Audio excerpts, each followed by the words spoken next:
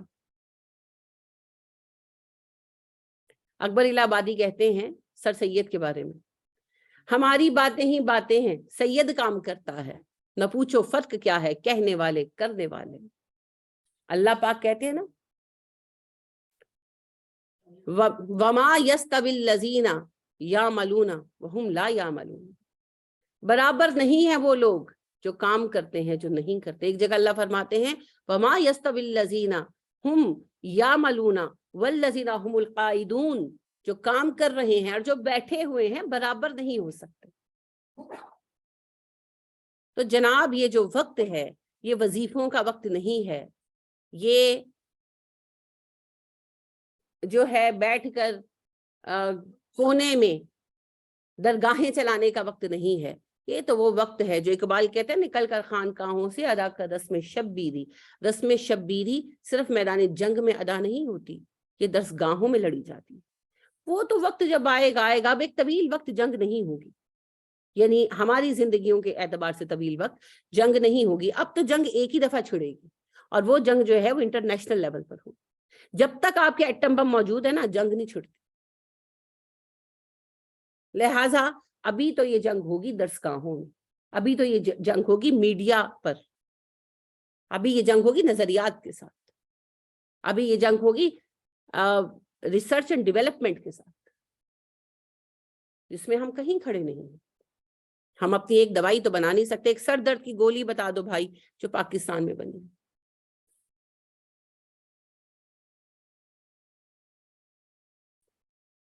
حقیقت حکایات میں کھو گئی، یہ امت خرافات میں کھو گئی۔ ٹک ٹاک تو بنا لیں گے۔ ہاں ٹک ٹاک بنوا لو، جتنی چاہے بنوا لو۔ اوہو پہلے یونیورسٹیز میں پتہ پارٹیز وغیرہ یہ وہ نمبر پارٹی میں کہ ابھی بائی کے لوگوں کی یونیورسٹی میں تب انہوں نے ڈانس کے پارٹی جو بچے کرتے ہیں بالی ووڈ ڈے منایا ہے۔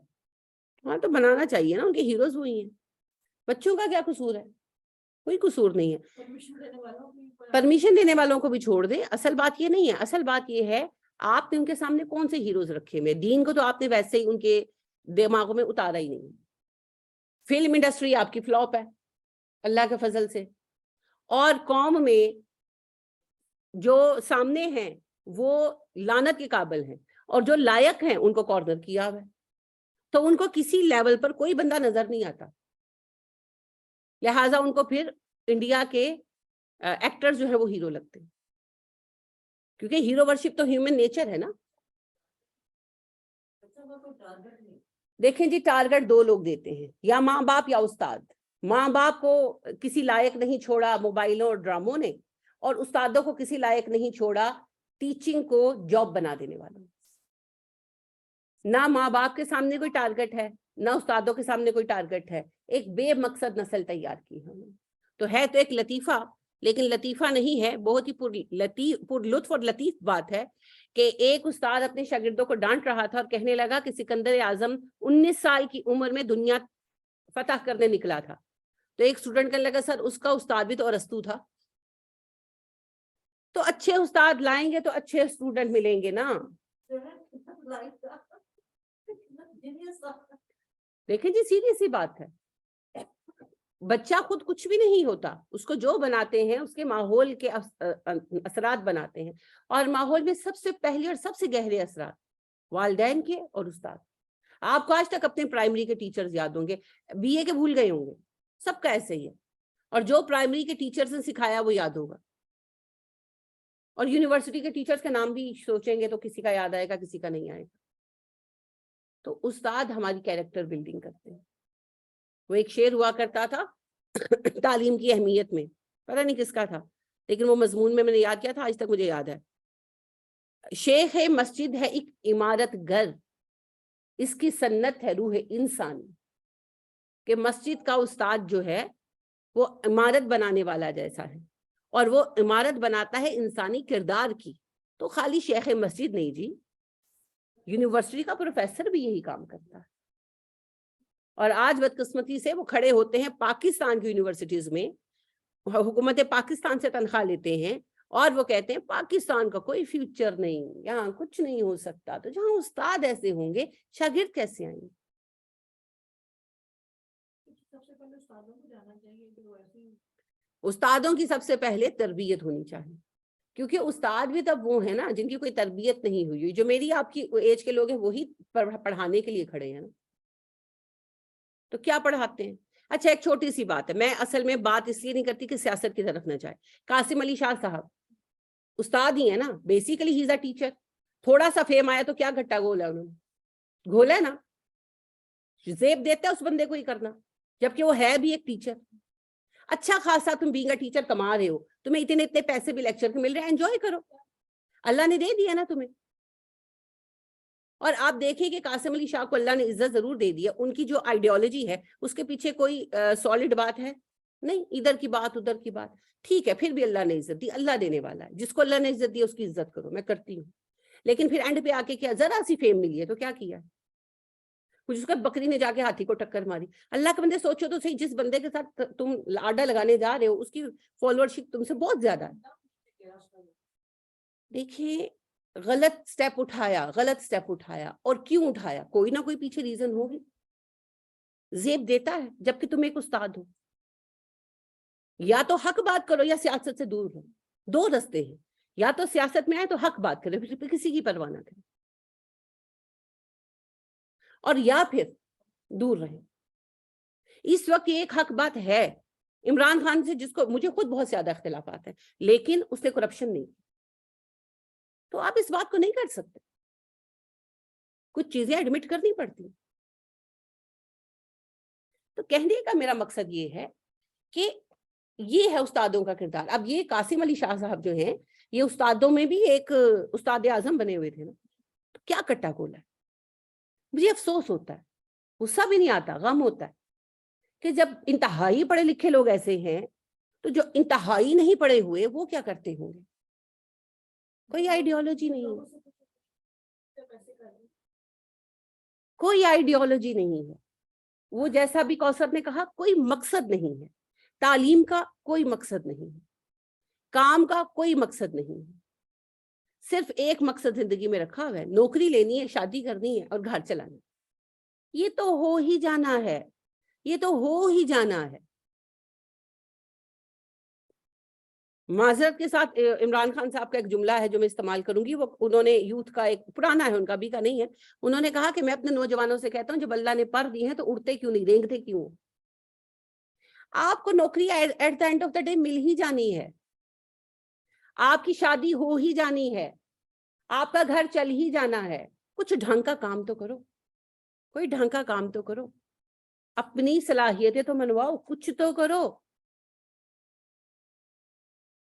مانا حالات مشکل ہیں, لیکن آپ اگر یورپ کو اٹھا کر دیکھیں نا, جتنے وہاں پر مظالم ہوئے ہیں سائنس پڑھنے میں, سیریسلی سائنس پڑھنے والوں پر کفر کا فتویٰ تھا, انہیں کروسیفائی کیا جاتا تھا, انہیں زندہ جلایا جاتا تھا, مگر پھر بھی ان لوگوں نے پڑھا. اتنا پڑھا کہ پھر پروٹیسٹنٹ تحریک چلی, پھر انہوں نے کہا نہیں چاہیے ہمیں مذہب. خیر وہ غلط ہوا, لیکن انہوں نے پھر کہا, اس میں یہ تھا کہ چرچ نے ظلم بھی بہت ڈھا رکھا, بہت ظلم ڈھایا تھا. آپ جانتے ہیں 18ویں صدی میں انہوں نے 5 لاکھ لوگ زندہ جلائے تھے چرچ نے, سائنس اور جادو ان دو کے الزامات میں. تو پھر پروٹیسٹنٹ تحریک چلی, پھر انہوں نے کہا ہمیں نہیں چاہیے زندگی میں دین صرف چرچ کے اندر رہے گا, ہم اپنی زندگی میں کیا کرتے ہیں, پادریوں کا کوئی کام نہیں انٹرفیئر کریں. تو پھر یہ سب جو آج آپ سیٹ اپ دیکھتے ہیں یہ ہوا, لیکن ایسے نہیں ہوا, بہت قربانیاں دی ان لوگوں نے. اور یہ وہ وقت تھا جب مسلم یونیورسٹیز میں آ کر یہ تعلیم لیتے تھے. اور جیسے آج ڈاکٹر فرد پڑھ کے آئی نا, نیوزی لینڈ سے انہوں نے پڑھا ہے, پی ایچ ڈی کیا ہے, تو وہ کہتے ہیں کہ جی یہ یہودی ایجنٹ ہیں. بالکل اسی طرح اس وقت بچے جو تھے, اسٹوڈنٹس جو تھے, وہ قرطبہ تلیتلا کی یونیورسٹیز میں آ کر سائنس پڑھتے تھے. تو جب واپس جاتے تھے تو کرسچن کہتے تھے یہ مسلمان ہو گئے, ان کی برین واشنگ کرتی. اس وقت پیرس اور پورا یورپ بالکل ناخواندہ تھا, اور یہ وہ وقت تھا کہ